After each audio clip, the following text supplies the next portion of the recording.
നമസ്കാരം, സ്വാഗതം ഔട്ട് ഫോക്കസിലേക്ക്. നമ്മൾ ഇന്ന് ആദ്യം സംസാരിക്കുന്ന വിഷയം വയനാട് ദുരിതാശ്വാസവുമായി ബന്ധപ്പെട്ടതാണ്. വയനാട്ടിലുണ്ടായത് വലിയ ദുരന്തമാണ്. അവിടെ നിന്ന് ആ നാടിനെ, അവിടുത്തെ മനുഷ്യരെ കരകയറ്റുന്നതിന് നമുക്ക് വലിയ സഹായം ആവശ്യമുണ്ട്. കേന്ദ്ര സർക്കാരിൻ്റെ പ്രതിനിധിയായി പ്രധാനമന്ത്രി ഇവിടെ വന്ന് സന്ദർശിച്ചു പോയതിനു ശേഷം വലിയ സഹായങ്ങൾ കിട്ടുമെന്ന് വിചാരിച്ചു. നമ്മളാണെങ്കിൽ വലിയ സഹായം കിട്ടണമെന്നിലേക്കുള്ള വലിയ മെമ്മോറണ്ടം സമർപ്പിക്കുകയും ചെയ്തിട്ടുണ്ട്. പക്ഷേ ഒന്നും ഉണ്ടായിട്ടില്ല. എന്ന് മാത്രവുമല്ല, ആ ദുരന്ത സമയത്ത് സഹായിക്കാൻ വന്ന കേന്ദ്രസേനയുടെ ഹെലികോപ്റ്ററുകളുടെയൊക്കെ ഓപ്പറേഷൻ കോസ്റ്റ് മുഴുവൻ വേഗത്തിൽ തിരിച്ചടയ്ക്കാൻ ആവശ്യപ്പെട്ടിരിക്കുന്നു. 130 കോടി രൂപ പറ്റും ഇപ്പോൾ നമ്മൾ തിരിച്ചടയ്ക്കണമെന്നാണ് കേന്ദ്ര സർക്കാർ ആവശ്യപ്പെട്ടിരിക്കുന്നത്. കേന്ദ്ര സർക്കാരിൻ്റെ ഭാഗത്ത് നിന്ന് പ്രതീക്ഷിച്ച സഹായം കിട്ടുന്നില്ല എന്ന് മാത്രമല്ല, അന്നത്തെ സർവീസിന് മുഴുവൻ വളരെ പെട്ടെന്ന് പണം തിരിച്ചടയ്ക്കണമെന്ന ആവശ്യവും കൂടി മുന്നോട്ട് വയ്ക്കുകയാണ്. എന്തുകൊണ്ടാണ് മറ്റ് സംസ്ഥാനങ്ങൾക്ക് കിട്ടിയത് നമുക്ക് കിട്ടാത്തത്? ആന്ധ്രാപ്രദേശിന്, ഗുജറാത്തിന് കിട്ടിയ 600 കോടി, ആന്ധ്രയ്ക്ക്, ബീഹാറിന്, ഏറ്റവും അവസാനം തമിഴ്നാടിന് പ്രഖ്യാപിച്ചത്. നമുക്ക് മാത്രം ചില ന്യായങ്ങൾ പറഞ്ഞ് തടഞ്ഞു വയ്ക്കുന്നു. ആ ന്യായങ്ങളെന്ന് വെച്ചാൽ കേന്ദ്ര സർക്കാർ ഒഫീഷ്യലി ഒരു ന്യായവും പറയുന്നില്ല. ഇവിടുത്തെ BJP-ക്കാരാണ് പലതും പറയുന്നുണ്ടാവുക. അപ്പോൾ എന്തുകൊണ്ട് കേരളത്തോട് ഈ സമീപനം സ്വീകരിക്കുന്നു? ഇത്ര വലിയൊരു ദുരന്തത്തിന് നടുവിലും എന്ന വിഷയത്തിൽ സംസാരിക്കാമെന്ന് വിചാരിക്കുന്നു. ആദ്യം രാജ്യം ഞാൻ ചോദിക്കുന്നത്, ഇതിപ്പോൾ ആളുകൾ മുഴുവൻ കാണുന്നില്ലേ? കേന്ദ്ര സർക്കാരിൻ്റെ ഭാഗമായി പ്രധാനമന്ത്രി വന്ന് സന്ദർശനം നടത്തുന്ന ഒരു കുഞ്ഞിനെടുത്ത് താലോലിക്കുന്നു. അത് BJP-യിൽ നിന്ന് വലിയ ഹോപ്പ് ഉണ്ടാക്കിയ ഒന്നാണ്. അവരുടെ PR എക്സസ് വിജയിച്ചൊരു സംഗതിയായിരുന്നു. പക്ഷേ ഇപ്പോൾ ഒന്നും തരുന്നില്ല എന്ന് മാത്രമല്ല, സർവീസിനൊക്കെ പൈസ വാങ്ങിക്കുകയും ചെയ്യുക എന്ന് വെച്ചാൽ രാഷ്ട്രീയമായി BJP ലക്ഷ്യമിക്കുന്നതാണ്. അത് അവർക്ക് വലിയ തോതിലുള്ള ഒരു ഡാമേജ് ഉണ്ടാക്കില്ല, അതോ അവർക്ക് ദീർഘദൂര ലക്ഷ്യങ്ങളാണോ ഉള്ളത്? എന്താണ് സംഭവിക്കുന്നത്? ആദ്യം നിഷാദ്, ഇതിൽ രാഷ്ട്രീയം മാറ്റിവെക്കുക. എങ്ങനെയാണ് ഈ സർവീസിന് പേ ചെയ്യുന്നത് എങ്ങനെയാണ്? അതാണ് നമുക്ക് ആദ്യം പരിശോധിക്കുന്നത്. ഇപ്പോൾ ഇന്ന് V. മുരളീധരൻ വന്നിട്ട് പറയുന്നത് CPM രാഷ്ട്രീയ പ്രചാരണം നടത്തുകയാണ്, എന്ത് സേവനത്തിനും ബില്ല് കൊടുക്കാറുണ്ട്, അത് വ്യത്യസ്ത വകുപ്പുകൾ തമ്മിലുള്ള ഒരു കമ്മ്യൂണിക്കേഷൻ മാത്രമാണെന്നാണ് പറയുന്നത്. ഇതേ വിവാദം ഇതിനു മുമ്പുണ്ടായി 2014 ജമ്മു കാശ്മീരിൽ ഒരു വലിയ പ്രളയം ഉണ്ടായി. മോദി സർക്കാർ അധികാരമേറ്റതിന് ശേഷമാണ്. ആ സമയത്ത് 500 കോടി രൂപ ജമ്മു കാശ്മീർ ഭരണകൂടത്തോട് ഡിഫൻസ് മിനിസ്ട്രി ചോദിച്ചു. അത് അപ്പോൾ അന്നത്തെ ജമ്മു കാശ്മീർ സർക്കാർ അതിനെതിരെ രൂക്ഷമായി പ്രതികരിക്കുകയും ചെയ്തു. ഞങ്ങളുടെ ആകെ പണമില്ലാതിരിക്കുകയാണ്, കഷ്ടപ്പെടുകയാണ്, അപ്പോഴാണ് ഈ കാശ് ചോദിക്കുന്നത് ചോദിച്ചിരുന്നു. അപ്പോൾ ഇത് ആദ്യത്തെ സംഭവമല്ല കേരളത്തോട്, ഇതിപ്പോൾ മൂന്നാമത്തെ സംഭവമാണ് കേരളത്തോട് തന്നെ. ഇപ്പോൾ സാധാരണ രീതിയിൽ സൈന്യം രക്ഷാപ്രവർത്തനത്തിന് ഇറങ്ങുമ്പോൾ അതിൻ്റെ ചെലവുകൾ എങ്ങനെയാണ് വഹിക്കേണ്ടത് എന്നതിനെക്കുറിച്ച് രാജ്യത്തൊരു അക്കൗണ്ടിങ് റൂളുണ്ട്. ആ റൂളിൻ്റെ Appendix 5 പ്രകാരം ഇത്തരം ചിലവുകൾ എങ്ങനെ മീറ്റ് ചെയ്യാം. കാരണം ഇത് ഇപ്പോൾ ആർമി ആകട്ടെ, ഇപ്പോൾ എയർലിഫ്റ്റിംഗ് നടന്നു, അതിന് ചിലവുണ്ടല്ലോ. അപ്പോൾ ആ ചിലവ് എങ്ങനെ മീറ്റ് ചെയ്യാം എന്നുള്ളതിനെക്കുറിച്ച് CAG പല ഘട്ടങ്ങളും ചൂണ്ടിക്കാട്ടിയിട്ടുണ്ട്. ഈ റൂൾ പ്രകാരം ഇത്തരം ചിലവുകൾ സംസ്ഥാനവും കേന്ദ്രവും വഹിക്കണം. അതായത് ഇവരുടെ ശമ്പളമൊക്കെ കേന്ദ്രം വഹിക്കുന്നുണ്ട്. ഇപ്പോൾ അഡീഷണലായിട്ട് വരുന്ന ചിലവുകൾ, ഇപ്പോൾ അതിന് ഉപയോഗിക്കുന്ന ഉപകരണങ്ങൾ, അതിലുപയോഗിക്കുന്ന എയർക്രാഫ്റ്റുകൾ, അങ്ങനെയുള്ള പലതരത്തിലുള്ള സാധനങ്ങളുടെ ചിലവ് സ്റ്റേറ്റ് വഹിക്കണം എന്നുള്ളതാണ്. ഇപ്പോൾ സ്റ്റേറ്റ് വഹിക്കണം എന്ന് പറയുമ്പോൾ സ്റ്റേറ്റിൻ്റെ ഖജനാവിൽ നിന്ന് എടുത്ത് കൊടുക്കുകയല്ല സാധാരണ രീതി എങ്ങനെയാണെന്ന് വെച്ചാൽ, ഒരു ഡിസാസ്റ്റർ ഉണ്ടായി കഴിയുമ്പോൾ ഒരു സെൻട്രൽ ധനസഹായം തീർച്ചയായിട്ടും അവിടെ ഉണ്ടാകും. അതാണ് അതിൻ്റെ ഒരു രീതി. അപ്പോൾ ധനസഹായമായതിനൊരു പാക്കേജ് കേന്ദ്രം പ്രഖ്യാപിക്കും. കേന്ദ്രം പാക്കേജ് പ്രഖ്യാപിക്കുമ്പോൾ അതിനൊരു ബുക്ക് അഡ്ജസ്റ്റ്മെൻ്റ് എന്നാണ് അക്കൗണ്ടിങ്ങിൽ പറയുക. അതായത് കേന്ദ്രം പാക്കേജ് അനുവദിക്കുന്നു, ഒരു തുക ഉണ്ടാവുമല്ലോ, ആ തുകയിൽ നിന്ന് ഇത് കിഴിക്കും. അത് ആ ബുക്ക് അഡ്ജസ്റ്റ്മെൻ്റാണ് സാധാരണ നടക്കുക. ഈ പണം കിഴിക്കുക, അത് സാധാരണ നടന്നു പോകുന്ന കാര്യമാണ്. ഇപ്പോൾ ഇതത് വിവാദമാവുന്നത് എന്തുകൊണ്ടാണെന്ന് വെച്ചാൽ, മറ്റു തന്നിട്ടില്ല, 1 രൂപ പോലും തന്നിട്ടില്ല എന്ന് മാത്രമല്ല, ഇതിലും തീവ്രത കുറഞ്ഞ ദുരന്തങ്ങൾ പലയിടത്തും ഉണ്ടായിട്ടുണ്ട്. തീവ്രത കുറഞ്ഞ ദുരന്തങ്ങൾക്കൊക്കെ ആ ദുരന്തം ഉണ്ടാവുന്ന അന്നേ ദിവസമോ പിറ്റേ ദിവസമോ കേന്ദ്ര സർക്കാർ ഇത്ര കോടി രൂപ ധനസഹായം പാക്കേജ് പ്രഖ്യാപിക്കുകയാണ്. കേരളത്തിൽ പ്രധാനമന്ത്രി വന്ന് സന്ദർശനം നടത്തി, ഫോട്ടോ ഓപ്പ് നടത്തി, എല്ലാം കഴിഞ്ഞ് തിരിച്ചു പോയതിനു ശേഷം ഇത്രയും മാസങ്ങളായിട്ടും അതിനൊരു പണം പോലും അനുവദിക്കേണ്ടതില്ല എന്ന് കേന്ദ്രം തീരുമാനിക്കുന്ന പിന്നിലാണ് യഥാർത്ഥത്തിൽ രാഷ്ട്രീയമുള്ളത്. അപ്പോൾ ഈ പണത്തിന് ബില്ല് അയച്ചു എന്നുള്ളതല്ല പ്രശ്നം, ഇതിന് പണം നൽകുന്നില്ല എന്നുള്ളതാണ് പ്രശ്നം. അതിന് എന്തെങ്കിലും ഒരു ന്യായം പറയാൻ വേണ്ടേ? ഒരു ഇന്ന കാരണങ്ങൾ കൊണ്ട് ഞങ്ങൾ ഇതിനൊരു ധനസഹായ പാക്കേജ് പ്രഖ്യാപിക്കുന്നില്ല, അങ്ങനൊരു കാരണവും ഇതുവരെ പറഞ്ഞിട്ടില്ല. ഇത് തീർച്ചയായിട്ടും എനിക്ക് തോന്നുന്നു, ഇപ്പോൾ നോക്കുക, തമിഴ്നാട്ടിൽ ഫിഞ്ചാൽ ചുഴലിക്കാറ്റുണ്ടായി. ചുഴലിക്കാറ്റിന് സ്റ്റാലിൻ പ്രധാനമന്ത്രിയുമായി ബന്ധപ്പെട്ടു, അവർക്ക് 900 കോടി രൂപയുടെ പാക്കേജ് പ്രഖ്യാപിച്ചു. അപ്പോൾ രാഷ്ട്രീയമാണെന്ന് നോക്കിക്കഴിഞ്ഞാൽ, ഇപ്പോൾ കേരളവും തമിഴ്നാടും അർത്ഥത്തിൽ കേന്ദ്രത്തോട് രാഷ്ട്രീയമായി എതിർത്ത് നിൽക്കുന്ന 2 സംസ്ഥാനങ്ങളാണ്. അപ്പോൾ അവിടെ തമിഴ്നാടിന് പണം അനുവദിക്കുന്നു, കേരളത്തിന് അനുവദിക്കുന്നില്ല. ഇതിന് വലിയ ഒരു കാരണം ഒരുപക്ഷെ തമിഴ്നാടിനെയും കേരളത്തെയും തമ്മിൽ തെറ്റിക്കാനുള്ള രാഷ്ട്രീയ തന്ത്രമാണോ? അങ്ങനെ സംശയിക്കാം. ഇനി അതല്ല, ഏറ്റവും പ്രധാനപ്പെട്ട ഒരു കാര്യം, ഇത് സംഭവിച്ചത് വയനാടാണ്. വയനാട് രാഹുൽ ഗാന്ധിയുടെ മണ്ഡലമായിരുന്നു, ഇപ്പോൾ അത് പ്രിയങ്ക ഗാന്ധിയുടെ മണ്ഡലമാണ്. ഇനി ഗാന്ധി കുടുംബത്തിനെതിരായിട്ടുള്ള കേന്ദ്ര സർക്കാരിൻ്റെ വൈരനിര്യാതന ബുദ്ധിയാണോ എന്ന് നമുക്കറിയില്ല. കാരണം 2 ഗാന്ധിമാരെ ജയിപ്പിച്ചു വിട്ടൊരു മണ്ഡലത്തിലുണ്ടായ ഒരു ഡിസാസ്റ്ററാണ്, നിങ്ങളങ്ങ് അനുഭവിക്കുക എന്നതാണോ ഒന്നും നമുക്കറിയില്ല. അതായത് ഈ ദുരിതാശ്വാസ പാക്കേജ് അനുവദിക്കാതിരിക്കാനുള്ള കാരണം ഇതുവരെയും കേന്ദ്ര സർക്കാർ വ്യക്തമാക്കിയിട്ടില്ല. അവിടെ കൊണ്ടും തീരുന്നില്ല. ഇപ്പോൾ വിഴിഞ്ഞത്ത് വയബിലിറ്റി ഗ്യാപ്പ് ഫണ്ട് അത് വായ്പയായി അത് അവിടെ വരുന്ന വരുമാനത്തിൽ നിന്ന് അത് തിരിച്ചടയ്ക്കണം കേന്ദ്രത്തിന് എന്ന് പറഞ്ഞിട്ട് ഒരു പുതിയ ലെറ്റർ വന്നത് കഴിഞ്ഞ ദിവസം ഉണ്ടായി. ഇന്ന് മുഖ്യമന്ത്രി അതിനെതിരെ ഒരു കത്തെഴുതിയിട്ടുണ്ട്. മുഖ്യമന്ത്രി ആ കത്തിലൊക്കെ വളരെ മാന്യമായ വളരെ ബഹുമാനപൂർവ്വമായ ഭാഷയാണ് ഉപയോഗിച്ചിട്ടുള്ളത്. എങ്കിൽ പോലും അത് പച്ചമലയാളത്തിൽ പറഞ്ഞാൽ പോക്കിരിത്തരമാണ്. അതിൻ്റെ കാരണം എന്ന് വെച്ചാൽ ഈ VGF എന്ന് പറയുന്നത് ഈ 2004 തുടങ്ങിയതാണ് രാജ്യത്ത്. 2004 ഇപ്പോൾ ഒരു വലിയ പ്രൊജക്റ്റ് വരികയാണ്. ഇപ്പോൾ ഒരു ഉദാഹരണത്തിന് കുടിവെള്ള പദ്ധതി വരികയാണെങ്കിൽ ആ കുടിവെള്ള പദ്ധതി യഥാർത്ഥത്തിലൊരു ഫിനാൻഷ്യലി വയബിൾ ആയിരിക്കില്ല. അതായത് ആ പദ്ധതി മുടക്കുന്ന പണം അങ്ങനെ തന്നെ തിരിച്ചു കിട്ടില്ല. അടുത്ത മാസം മുതൽ അല്ലെങ്കിൽ 10 വർഷം കഴിഞ്ഞ് 20 വർഷം കഴിഞ്ഞൊന്നും ആ പണം തിരിച്ചു കിട്ടാൻ പോകുന്നില്ല. അപ്പോൾ അത്തരം പദ്ധതികൾ, അതായത് ഫിനാൻഷ്യലി വയബിൾ അല്ലാത്ത എന്നാൽ എക്കണോമിക്കലി ഓർ സോഷ്യലി വയബിൾ ആയിട്ടുള്ള ഒരു പദ്ധതി, അങ്ങനെ അത്തരം പദ്ധതികളെ കേന്ദ്ര സർക്കാർ സഹായിക്കുന്ന ഒരു സ്കീമാണ് ഈ VGF എന്ന് പറയുന്നത്. ഇപ്പോൾ വിഴിഞ്ഞെടുക്കുകയാണെങ്കിൽ വിഴിഞ്ഞൊരു പബ്ലിക് പ്രൈവറ്റ് പാർട്ടിസിപ്പേഷനുള്ളൊരു തുറമുഖമാണ്. ആ തുറമുഖത്തിന് പണം കൊടുക്കുക എന്ന് പറഞ്ഞാൽ ആ തുറമുഖം ഫിനാൻഷ്യലി വയബിൾ അല്ല. കാരണം അത് തുടങ്ങിക്കഴിഞ്ഞാലും കുറേ വർഷങ്ങൾ കഴിഞ്ഞാൽ അതിൽ നിന്ന് വരുമാനം കിട്ടൂ എന്ന് നമുക്കറിയാം. അപ്പോൾ എക്കണോമിക്കലി അത് ഇമ്പോർട്ടൻ്റ് ആണ്.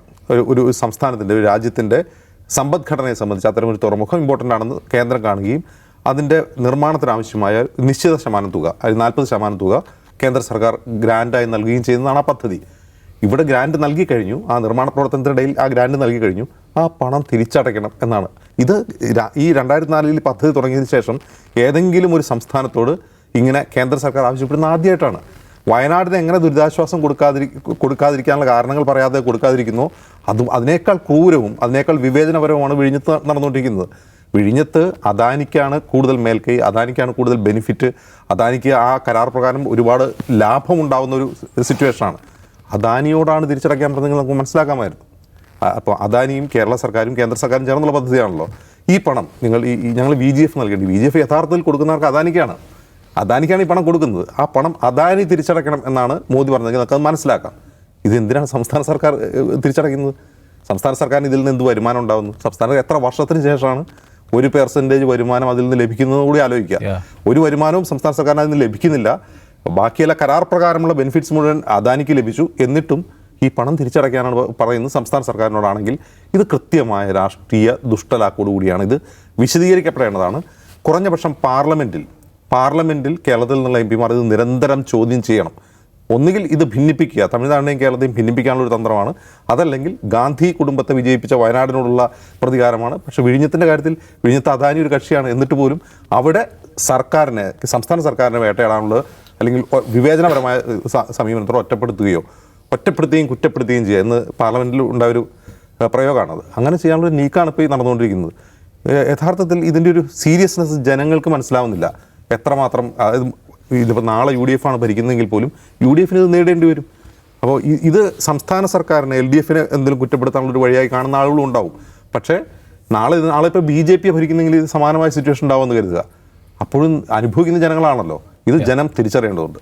ദൗസാഹിബ്, ഇതിപ്പം ഇത് കേവലമായ ഒരു വിരോധം തീർക്കലാണോ, അതോ അതിനപ്പുറത്തേക്ക് ഇതിനൊരു ഗ്രാൻഡ് ഡിസൈൻ ഉണ്ടോ? എന്ന് വെച്ചാൽ പൈസ കൊടുക്കാതിരിക്കുക, എല്ലാ സെക്ടേഴ്സിലും പൈസ കൊടുക്കാതെ മുറുക്കുമ്പോൾ ഗവൺമെൻറ് തന്നെ ഒരർത്ഥത്തിൽ അൺപോപ്പുലർ ആവുമല്ലോ. ജനങ്ങൾക്കും ഗവൺമെൻറ്റിനോട് അകലം കൂടുക, എല്ലാ തരത്തിലുള്ള സ്കീമുകളിൽ നിന്ന് പോവുക, ഈ വെൽഫെയർ സ്കീമുകൾ അവസാനിച്ചു പോവുക, ദുരിതാശ്വാസ പ്രവർത്തനങ്ങൾ വഴിയിൽ മുടങ്ങുക. അങ്ങനെ ഈ സർക്കാർ ഒന്ന് മുറുകട്ടെ, ജനങ്ങളാൽ വെറുക്കപ്പെട്ടെ എന്ന് പറയുന്ന വലിയ ആലോചന ഉണ്ടോ, അതോ വേറെ എന്തെങ്കിലും ആണോ? അല്ല, നിഷാദ് പറഞ്ഞ പോലെയുള്ളൊരു ഡിസൈൻ ഒരുപക്ഷെ ഉണ്ടാകാം ഈ ഒരു പെർട്ടിക്കുലർ സ്റ്റേറ്റുമായി ബന്ധപ്പെട്ട്. പക്ഷേ ഞാനതിനെ അങ്ങനെയല്ല കാണുന്നത്. അതിനേക്കാൾ കുറച്ചും കൂടി ഒരു വൈഡറായ ഒരു ഫ്രെയിമിൽ നമ്മളതിനെ നോക്കുകയാണെങ്കിൽ ഇന്ന് രാവിലെ നമ്മുടെ ഗതാഗത മന്ത്രി ഗണേഷ് കുമാർ ഇവിടെ വന്നല്ലോ, ഈ അപകടം ഉണ്ടായ സ്ഥലത്ത് പാലക്കാട്. അപ്പോൾ അവിടെ അദ്ദേഹം ആ അപകടം ഉണ്ടായ ആ കുപ്രസിദ്ധമായ വളവ് അതിലൂടെ അദ്ദേഹം തന്നെ ഡ്രൈവ് ചെയ്ത് വരികയാണ്. അവിടെ നിഷാദിനറിയാമല്ലോ, കുറേ കാലമായി ജനങ്ങൾ പരാതി പറയുന്നുണ്ട്, ഇത് അപകടം ഉണ്ടാകുന്ന സ്ഥലമാണ്, നിരവധി അപകടം ഉണ്ടായി. നേരത്തെ ഒരു പോലീസ് ഉദ്യോഗസ്ഥൻ അപകടത്തിൽപ്പെട്ടു. അവർ നിരന്തരം പരാതി ഉന്നയിച്ചുകൊണ്ടിരിക്കുകയും MLA മാരോടൊക്കെ പറഞ്ഞുകൊണ്ടിരിക്കുന്നത്. അപ്പോൾ ഈ വിഷയം ഇദ്ദേഹത്തിന് മുമ്പിലും നാട്ടുകാർ വലിയ പരാതിയായിട്ട് പറഞ്ഞു. അതേക്കുറിച്ച് പത്രക്കാരോട് അദ്ദേഹം സംസാരിക്കുമ്പോൾ പറയണം, നമ്മൾ കഴിഞ്ഞ മെയ്യിൽ തന്നെ ഇത് സംബന്ധമായി കേന്ദ്രത്തിന് കത്ത് കൊടുത്തതാണ്, ഈ പറയുന്ന ഹൈവേ അതോറിറ്റി കത്ത് കൊടുത്തതാണ്. പക്ഷെ ഒന്നും ഉണ്ടായില്ല. നമുക്കൊരു കാര്യം ചെയ്യാം, നമുക്കൊന്നും കൂടെ ട്രൈ ചെയ്യാം. എന്നിട്ട് അവർ ചെയ്യുന്നില്ലെങ്കിൽ നമുക്ക് ഇവിടെ റോഡ് സുരക്ഷാ ഫണ്ടോ അങ്ങനെ എന്തോ ഒരു ഫണ്ടുണ്ട്, അതിൽ നിന്ന് കാശ് കിട്ടുമോ നോക്കാം, എന്നിട്ട് നമുക്ക് എന്താ ചെയ്യാം. അതുവരേക്കും ഇത് വളവ് ഇങ്ങനെ പരുക്കനാക്കി വെക്കുക വെച്ചാൽ JCB കൊണ്ട് മാന്തേരിക്കും ചെയ്യുക. ഒറ്റ നിഷാദ് ആലോചിക്കുക, ഇത് എന്താണ്, ആളുകളുടെ ജീവനുമായി ബന്ധപ്പെട്ടൊരു വിഷയമല്ലേ. നമ്മുടെ സംസ്ഥാനത്തെ ഒരു നിരത്തിൽ ഒരു സ്ഥലത്ത് അത് അപകടമുണ്ടാകുന്നൊരു സ്ഥലമാണ്. ആ അപകടം കുറക്കാൻ ആവശ്യമായിട്ടുള്ള വർക്ക് അവിടെ ചെയ്യണം. പക്ഷേ നമ്മുടെ സംസ്ഥാനത്തിന് അത് ചെയ്യാൻ പറ്റുന്നില്ല. ഒന്ന് ആലോചിച്ച് നോക്കുക, ഈ ആർക്ക് ചെയ്യാൻ പറ്റുന്നില്ല? ഇവിടുത്തെ ഭരണാധികാരികൾക്ക്. ആ ഭരണാധികാരികൾക്ക് കീഴിൽ വസിക്കുന്ന ജനങ്ങളുടെ ജീവന് അപകടമുണ്ടാക്കുന്ന ഒരു റോട്ടിലെ വളവ് നിവർത്തുവാനും പോലും അധികാരമില്ലാത്തവരാണ് ഇവിടെ ഇരിക്കുന്നത്. അവർ നിവർത്തണമെന്ന് ആത്മാർത്ഥമായി വിചാരിച്ചാൽ പോലും അവർക്ക് സാധിക്കില്ല. കാരണം ഇത് നമ്മുടെ റോഡല്ല. അവിടെയൊക്കെ കത്തയച്ച് കാത്തിരിക്കുക. ഇന്ന് പിന്നെ കൃഷ്ണൻകുട്ടി അത് തന്നെയാണല്ലോ പറഞ്ഞത്. ശ്രീകണ്ഠൻ MP നിതിൻ ഗഡ്കരിക്ക് കത്തയച്ചു കഴിഞ്ഞു. ഈ ഒരു ഘടനയുണ്ടല്ലോ, ഈ ഒരു സിസ്റ്റം, ഇതാണ് അടിസ്ഥാന പ്രശ്നം. നമ്മൾ ഈ കേന്ദ്ര സംസ്ഥാന ബന്ധം ഇതിൻ്റെ വലിയ അതൊക്കെ വിട്ടേക്കൂ. ഒരു സംസ്ഥാനത്തെ ജനങ്ങളെ നേർക്കുനേർ അഭിമുഖീകരിക്കുന്ന ഒരു വിഷയത്തിൽ ഇടപെടാനും അതിൽ പണം ചെലവഴിക്കാനും പോലും പറ്റാത്ത വിധം ദുർബലമായ അവസ്ഥയിലാണ് സംസ്ഥാനങ്ങളുള്ളത്. അപ്പോൾ ഈ ഒരു സംഗതിയാണ് അടിസ്ഥാനപരമായി പുനഃപരിശോധിക്കേണ്ടത്. സംസ്ഥാനങ്ങളുടെ സാധ്യതകൾ എന്താണ്, അവർക്ക് എത്രത്തോളം പോകാൻ പറ്റും, അവർക്ക് എന്തുകൊണ്ട് ഇന്ന കാര്യങ്ങളിൽ ഇടപെടാൻ പറ്റുന്നില്ല, ഈ പ്രശ്നമാണ് ഉന്നയിക്കേണ്ടത്. ഇന്ന് രാവിലെ ഡൽഹിയിൽ നിന്ന് മാധ്യമങ്ങളുമായിട്ട് സംസാരിക്കുമ്പോൾ ജോൺ ബ്രിട്ടാസ് MP അദ്ദേഹം ഇതേക്കുറിച്ച് ഗൗരവത്തിൽ പറയുന്നുണ്ട്. അദ്ദേഹം പറഞ്ഞൊരു കാര്യം എന്ന് വെച്ചിട്ടുണ്ടെങ്കിൽ, ഈ ബ്രിട്ടീഷ് കോളനി ഭരണകാലത്ത് പോലും ഇങ്ങനത്തെ ഒരു അവസ്ഥ ഉണ്ടായിട്ടില്ല. ഒരു കോളനിയായിട്ടാണോ ഇവർ സംസ്ഥാനത്തെ കേരളത്തെ കാണുന്നത് എന്ന് ബ്രിട്ടാസ് ചോദിക്കുന്നുണ്ട്. ശരിയായൊരു പ്രസ്താവനയാണ് അദ്ദേഹം നടത്തിയിരിക്കുന്നത്. നമുക്ക് തമിഴ്നാട്ടിൽ തമിഴ് ആക്ടിവിസ്റ്റുകൾ ഉയർത്തുന്ന ഒരു മുദ്രാവാക്യം, ഒരു ആശയമുണ്ട്. നമ്മൾ ഈസ്റ്റ് ഇന്ത്യ കമ്പനിയുടെ ഭരണത്തിൽ നിന്ന് നോർത്ത് ഇന്ത്യ കമ്പനിയുടെ ഭരണത്തിലേക്ക് മാറിയിരിക്കുകയാണ്, അത്രയുള്ള വ്യത്യാസം എന്ന് പറയുന്നു. ഈ അവസ്ഥയിൽ ഇങ്ങനെ ആളുകൾ ചിന്തിക്കുകയും പറയുകയും ചെയ്യുന്ന അവസ്ഥ എന്തുകൊണ്ടുണ്ടായി? ഈ സംസ്ഥാനങ്ങൾ എന്ന് പറയുമ്പോൾ ദക്ഷിണേന്ത്യൻ സംസ്ഥാനങ്ങൾ സവിശേഷമായി, അല്ലെങ്കിൽ BJP റൂൾഡ് സംസ്ഥാനങ്ങൾ സവിശേഷമായി, അവർ ഒരു നോർത്ത് ഇന്ത്യൻ ഭരണകൂടത്തെ, ഒരു നോർത്ത് ഇന്ത്യ കമ്പനിയുടെ സാമന്ത പ്രദേശങ്ങളോ കോളനികളോ ആയി നിലനിന്നാൽ മതി എന്ന ഒരു മാനസിക ഘടന, ആ ഒരു നിലപാടാണ് ഇതിലെല്ലാം വർക്ക് ചെയ്യുന്നത്. അപ്പോൾ ഇത് ഞാൻ പറയുന്നത് വെച്ചാൽ, ഇത് നേരത്തെ അജിംസ് പറഞ്ഞവർ ഭരണം അടുത്ത തവണ കോൺഗ്രസ് ആണ് ഇവിടെ ഭരിക്കുന്നത് വിചാരിക്കുക, അപ്പോഴും അങ്ങനെ സംഭവിക്കാം. ഇനി കേന്ദ്രത്തിൽ BJP മാറി വേറൊരു സർക്കാരാണെന്ന് വിചാരിക്കുക, അപ്പോഴും സംഭവിക്കാം. ഈ സിസ്റ്റം ഇങ്ങനെ തന്നെയാണ് പോകുന്നതെങ്കിൽ, അപ്പോൾ നമ്മുടെ കേന്ദ്രത്തിൻ്റെയും സംസ്ഥാനങ്ങളുടെയും അധികാരങ്ങൾ, അവയുടെ പ്രവർത്തന രീതികൾ, ഇതിലൊക്കെ വളരെ ആഴത്തിലുള്ള റീവിസിറ്റ് തന്നെ ആവശ്യമുണ്ടെന്നാണ് കാണിക്കുന്നത്. നമ്മുടെ സംസ്ഥാനത്ത് ഒരു അതിഗുരുതരമായൊരു പ്രകൃതി ദുരന്തം ഉണ്ടാവുകയാണ്. അവിടെ നൂറുകണക്കിന് ആളുകൾ മരണപ്പെടുകയാണ്. 2-3 ജനവാസ പ്രദേശങ്ങൾ തന്നെ ഇല്ലാതാവുകയാണ്, തുടച്ചു നീക്കപ്പെടുകയാണ്.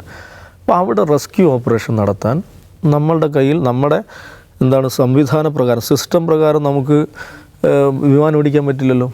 ഇപ്പോൾ പിണറായി വിജയൻ വിചാരിച്ച വിമാനം ഓടിക്കാൻ പറ്റുമോ? അദ്ദേഹത്തിൻ്റെ അധികാര പരിധിയിലുള്ളതല്ല എയർ സ്പേസ് എന്ന് പറയുന്നത്. അദ്ദേഹത്തിന് വൈമാനികരെ അല്ലെങ്കിൽ ഹെലികോപ്റ്ററുകളോ കൊണ്ട് നടത്താൻ പറ്റില്ല. അദ്ദേഹത്തിൻ്റെ കയ്യിൽ വായുസേനയില്ല. അപ്പോൾ സ്വാഭാവികമായിട്ടും അത് ആരുടെ ഉത്തരവാദിത്തമാണ്? അതിൽ ആർക്കാണോ നമ്മുടെ ഭരണഘടനാ പ്രകാരം അത് സെൻട്രൽ യൂണിയൻ ലിസ്റ്റിൽപ്പെട്ടതാണ്, അവരാണത് ചെയ്യേണ്ടത്. അപ്പോൾ അവരത് ചെയ്യുന്നത് എന്തോ ഒരു ഔദാര്യം നിറഞ്ഞ സംഗതിയായിട്ട് കാണുക, എന്നിട്ട് അതിൻ്റെ മഹത്വം പാടി പുകഴ്ത്തുക, എന്നിട്ട് എല്ലാം കഴിഞ്ഞിട്ട് അതിൻ്റെ ബില്ല് അയക്കുക. ഇതൊക്കെ എന്ത് ഏർപ്പാടാണ്? അപ്പോൾ ഈ പിണറായി വിജയൻ എന്ന് പറയുന്ന ആൾക്ക്, പിണറായി വിജയൻ എന്ന് പറയുന്നത് ഒരു മുഖ്യമന്ത്രി, സംസ്ഥാനത്തെ മുഖ്യമന്ത്രിക്ക്, അദ്ദേഹത്തിൻ്റെ കീഴിൽ വസിക്കുന്ന ജനങ്ങൾക്കൊരു ദുരന്തം ഉണ്ടായാൽ അവരെ സംരക്ഷിക്കുവാൻ, അവരെ രക്ഷപ്പെടുത്തുവാനുള്ള മെക്കാനിസം നിയമപരമായിട്ട് തന്നെ അദ്ദേഹത്തിൻ്റെ കയ്യിലില്ല. പക്ഷെ അതുള്ള ആളുകളോട് അത് ആവശ്യപ്പെടുമ്പോൾ അതിന് ഇത്രയും വലിയ തുക ചോദിക്കുക എന്നൊക്കെ പറഞ്ഞാൽ ഇതൊരു തരം കൊച്ചാക്കുന്ന പരിപാടിയാണ്. അപ്പോൾ ഞാൻ പറയുന്നത് വെച്ചാൽ ഈ പെർട്ടിക്കുലർ വിഷയത്തിൽ പലതരത്തിലുള്ള രാഷ്ട്രീയ താല്പര്യങ്ങളും കാര്യങ്ങളൊക്കെ ഉണ്ടാകാം. പക്ഷെ രാഷ്ട്രീയ പ്രസ്ഥാനങ്ങൾ ഗൗരവത്തിൽ ആലോചിക്കേണ്ടത് ഈ പറയുന്ന സംസ്ഥാനങ്ങളുടെ അധികാരങ്ങൾ അതിപ്പോൾ എത്രത്തോളം താഴോട്ട് പോയി കഴിഞ്ഞിരിക്കുന്നു എന്നതിനെക്കുറിച്ച് അതിഗുരുതരമായ, അതീവ ഗൗരവതരമായ ആലോചന നടത്തേണ്ട ഒരു സമയമാണെന്നാണ് ഞാൻ പറയുന്നത്. യെസ്, ഇതിൻ്റെ കാരണവും ലക്ഷ്യങ്ങളും എന്തായാലും കേരളത്തോട് സമാനതയില്ലാത്തൊരു വിവേചനം കാണിക്കുന്നുണ്ട് എന്നത് സ്പഷ്ടമാണ്.